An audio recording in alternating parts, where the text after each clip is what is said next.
Alright guys, the hip bump sweep, or the hip heist sweep. Okay? This sweep, there's a bunch of variations to use. A lot of guys use it off of the Kimura defense. I'm not going to show that one in this video, but I will later, so don't worry about that. What I'm going to show right now is just a real basic, just hip bump sweep.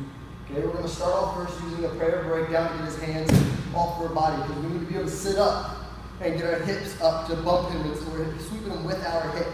Okay, well I can't sit up, his hands are on my body, so I connect my hands together, hands go to his wrist, I elevate my hips up.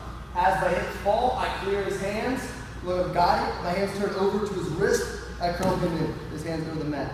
Okay, like I'm doing the Kimura, I reach my hand up, just this time, I'm going to sit all the way up, instead of gripping his wrist here, I'm getting up to my hand, not to my elbow. I don't have nearly as much leverage as I could to my elbow as I could to my hand. Okay, now that I'm on my hand, my right arm is going to chop this arm out the way. I need to take this arm right out the way.